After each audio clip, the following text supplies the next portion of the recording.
Hey guys, welcome back to another episode of The Suited Shootist. And as you can tell, we're doing something a little bit different this week. What I wanted to touch on is 'tis the season. Obviously, we've got, Christmas, Hanukkah, whatever your preferred winter solstice holiday is. There's a lot of gift giving, and as such, there's a lot of shopping, which means a lot of targets of opportunity. The unfortunate reality is that this is kind of a prime time to be a little bit more vulnerable and look a little bit more like food than we may normally otherwise. So what I want to touch on this week is just some of my sort of Christmas shopping safety points. And this is the first one. Whenever you get in your vehicle, do not, as John Farnham would say, dither. Don't dick around. Get the doors closed, get the engine started, and then move about your day. So you definitely don't want to spend too much time in this box than you have to. So the next part has to do with the vehicle itself, but still kind of in the dithering category.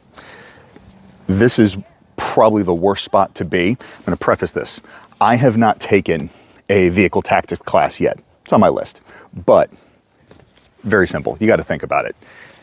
You're boxed in, you got nowhere to go. So you want to spend as little time here as possible. Get in, get out. Don't spend too much time jacking around. Now that jacking around also applies to your purchases. So whenever you're loading into the car, you don't want to spend too much time in here because obviously I can't see what's going on around me. I can't see if there's somebody that's trying to encroach on me.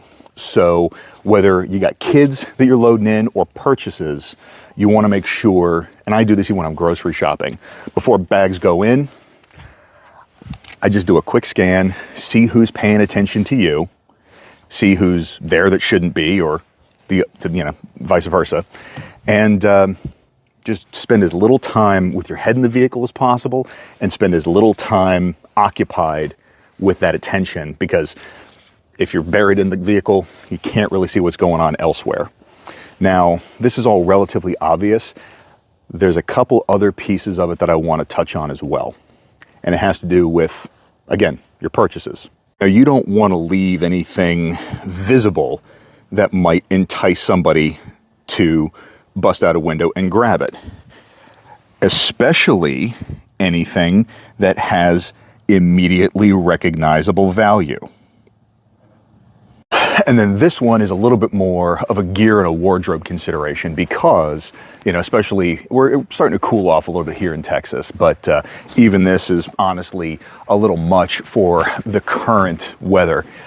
But especially for those of you in other parts of the country where it is cold right now, you got to think about gear access. And so this is not necessarily a circumstance where you may want to go digging through a bunch of layers to try and get to an appendix carry gun. And that's why, number one, if I have a hand free, I've always got palm pepper spray when I'm going through a transitional space like a parking lot.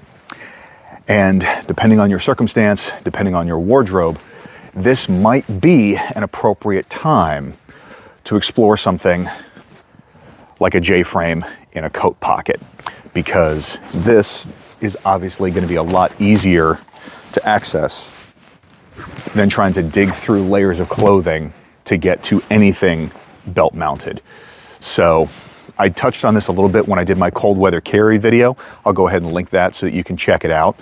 But those are really kind of the major points. Is a lot of it is somewhat obvious situational awareness, but it's also being cognizant of the fact that this time of year especially, there are a lot of things that aren't necessarily there to normally distract from other demands to our attention. On top of that, for some folks, this is a rough time of year.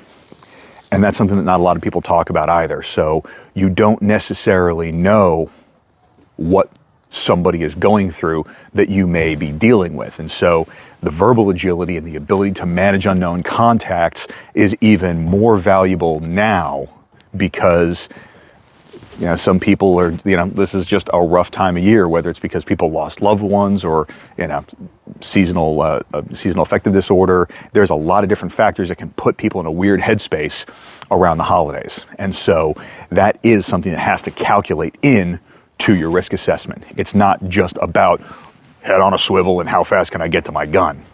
So, like I said, this is a little bit of a departure. I wanted to try something a little bit different, and I felt like it was appropriately topical.